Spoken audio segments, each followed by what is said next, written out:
So for the starting of the bread, we put in 2 yeast packets, which is about 4.5 teaspoons of yeast. And so we put it in some warm water, not too hot because we don't want to kill the yeast, and then we mix it up. And what you should start to see when you put your yeast in is some bubbles confirming that it is still active yeast and not inactive. If it's inactive, the bread is not going to rise correctly because the yeast is not active, and yeast is a big part of making bread, like this white bread that we are making right now. So right now I'm just mixing it up so that it's well incorporated, and then my mom, I think she comes in and mixes it again, and we just do a time lapse because it takes a little while. You have to wait 5 minutes and then come and check it for the reaction.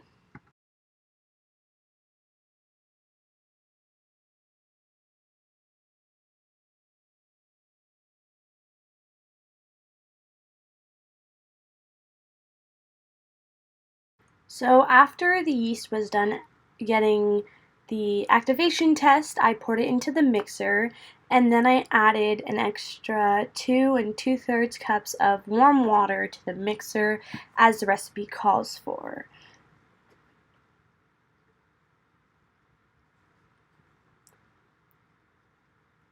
After I added the water, the next ingredient to add was a 1/4 cup of butter. So the next step was adding 5 cups of flour and mixing it into the bread dough. Now this part took a little while, and as you can see here, I got a little tired of just like scooping it in and it going everywhere, so I put on the spill guard.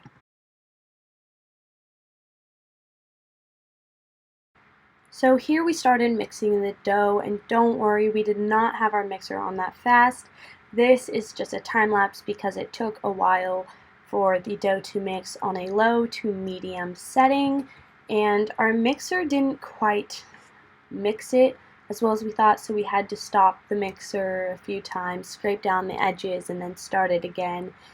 And this process took a little while. I think it took about 10 minutes just to do the first part.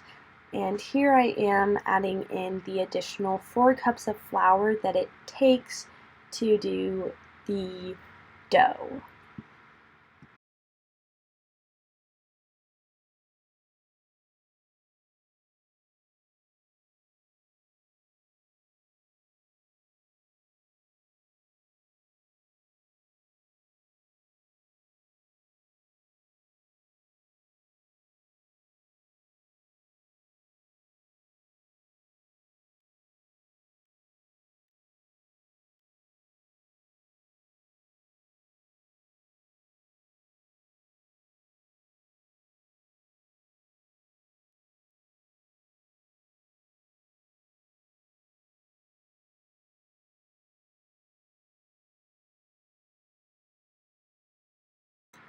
Here is the mixing of the dough and what it actually looks like. It took a little longer than we wanted for the dough, and it didn't fully incorporate.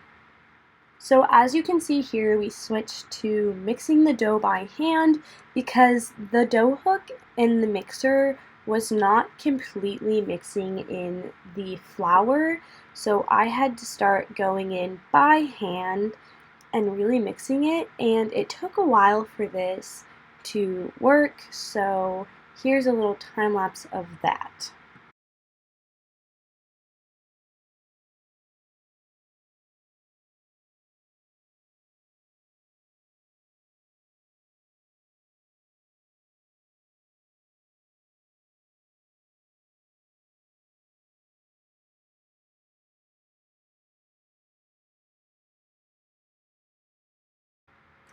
Here is where I transitioned from using the wooden spoon and the bowl into kneading the dough by hand.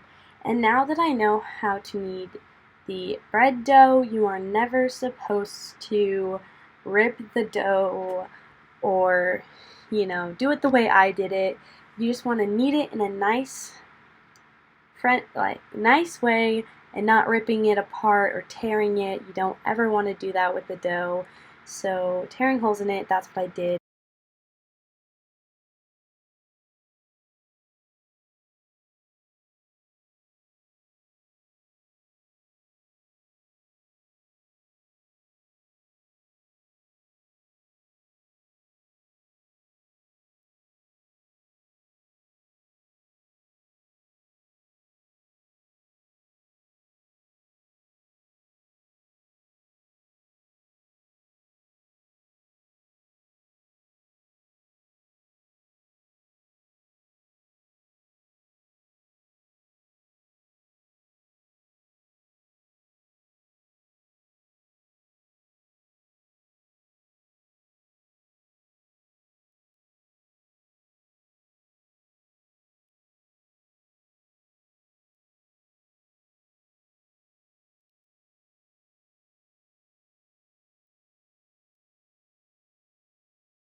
Here is the end of the kneading process where I start turning the dough into a ball for the first rise. The first rise usually takes 45 minutes to 1 hour to where the dough has doubled in size.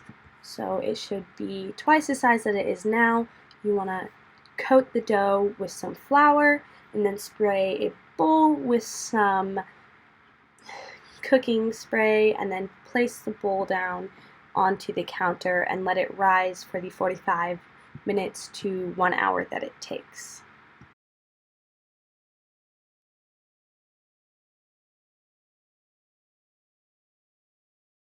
At the end of 45 minutes to an hour, this is what the dough should look like. It has doubled inside and is light and airy and fluffy. So this is a process known as beating down the dough, or you're just gonna knead it again only a little bit into forming it to get the air bubbles out so it's not as bubbly as a dough. So here you just proportion the dough to the size that you are going to put into the pans.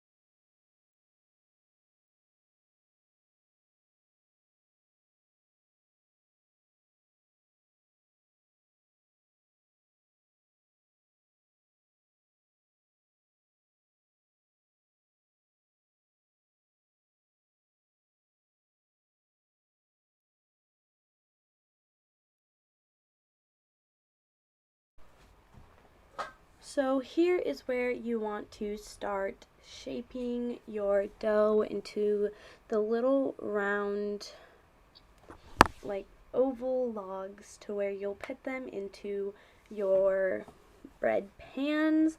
And don't forget to spray the bread pan so that the bread does not stick when baking. Here's what all three of them look like, a little push down before their second rise. Their second rise should be anywhere from about another 45 minutes to hour. So I'm just going to go ahead and cover these up with a towel so they're out of the way of a breeze and it doesn't prohibit them from rising. And here is what they look like after they have risen. I'm going to take the towel off so you guys can see what they look like. They have about doubled in size again, and we were able to get 3 loaves out of here. And then you want to put them in the oven at, we put them in for 350 so they didn't bake as high. They might have taken a little longer. It's different for every oven, but some ovens cook a little higher than others, so we decided to put ours at 350 to be more safe than sorry.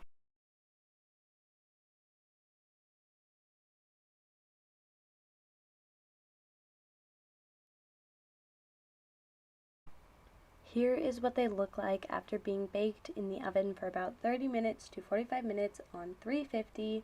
Beautiful and brown. And the next step is, after they are out of the oven, you want to take some butter and brush it all over them so that the top is not as hard and they get a nice shine on the top of the bread. This also helps to soften the outside shell because when they come out of the oven, they are pretty hard. I would suggest putting the butter on right as they get out of the oven.